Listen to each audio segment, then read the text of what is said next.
Welcome to the Stuckman's 5th annual Halloween special. The entire month of October filled with scary, horrific goodness. Starting with Gerald's Game, the new Stephen King adaptation on Netflix now. Not the Hey Arnold episode.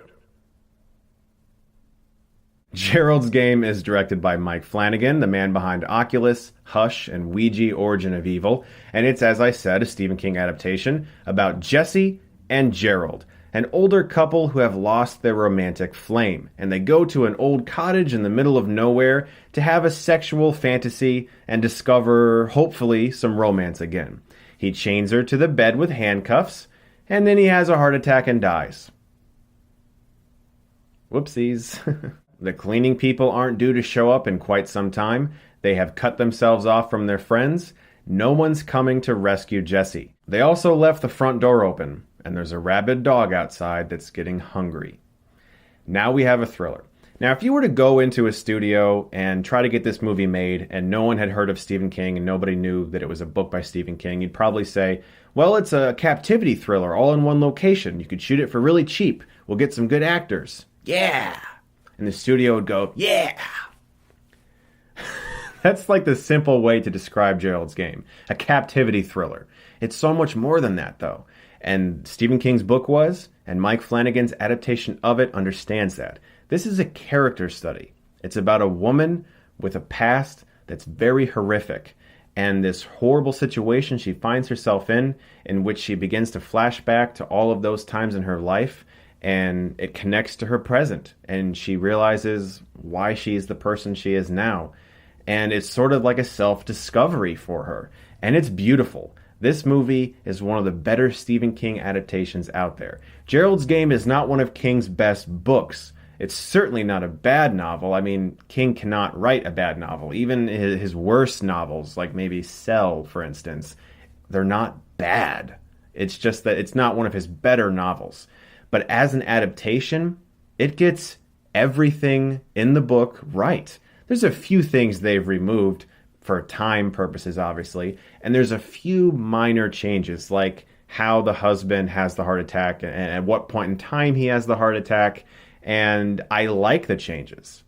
They did a fantastic job here, and Flanagan has once again proven that he's one of the best directors working in horror today, because he understands that a real horror movie is not just about scaring an audience. It's about presenting real characters in a situation that you can suddenly relate to, no matter how supernatural it is or how realistic it is. It's about the characters and the situations. It's not just about scaring you. And Flanagan, once again, has knocked it out of the park. Carla Gugino in this movie is faced with an insurmountable task. She has 99.9% of the screen time. She is handcuffed for the majority of the movie, and she has to sell some of the most serious acting and is almost always in a constant state of panic. Now, if you've ever watched actors work on a real set, you know how hard that is to do take after take and to remain authentic. This is one of the best performances I've seen so far this year.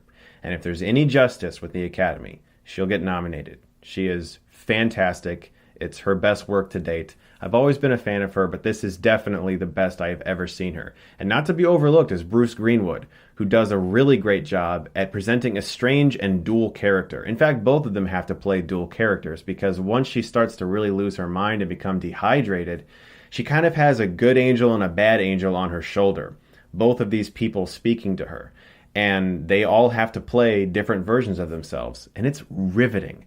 Also, seamless in this film is the editing. Flanagan has shown a really great flair for that in the past with movies like Oculus, blending the past and the present to create a cohesive narrative. And he does it here again extremely well with another really good performance from Henry Thomas, who was also in Ouija Origin of Evil and very good in that film. He's also creepy as hell and great here. Obviously, everyone knows he was great in E.T., but he was also really strong in Psycho 4, which isn't a great film by any means, and certainly doesn't recapture the glory of the first Psycho, but it's one of the more underrated performances I've seen from an actor, and Henry Thomas in general, I feel, is very underrated. Once night falls, and a certain individual shows up in this movie, It got under my skin.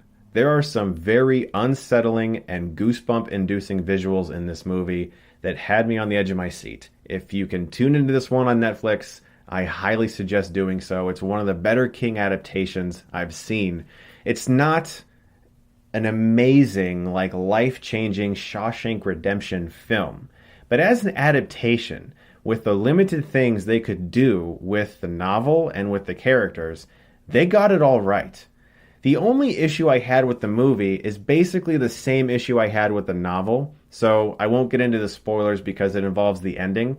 They nailed it. I mean, it happened in the book. It's great. It's just that it doesn't always 100% mesh with the feel I got. But I feel like on second viewing it might improve, because once you understand the entire film from beginning to end and the goals that they're going for with certain characters, I feel like on second viewing it's not going to be so much of a problem. I highly suggest Gerald's Game. I'm going to give it an A. What would you guys say is the goal with adapting source material? For myself, it's either present it faithfully and accurately, or if you're going to change something, improve upon what was already there. Some of Darabont's films did that with King's novels. I think Gerald's Game does it as well. And please look forward to a ton more reviews in our 5th annual Halloween special. This is a new release. What I'm going to do throughout this month is whenever there's a newer horror movie that's being released, like say Jigsaw for instance, it'll be filmed in this awesome Halloween style background. But I'm also going to be doing a ton of older horror movies with my wife and with some of my friends. We're all going to join together and do hilariosities, and we'll do new releases and old releases. It's going to be tons of fun. Guys, thank you so much as always for watching, and look forward to more. If you like this, you can click right here and get Stuckmanized.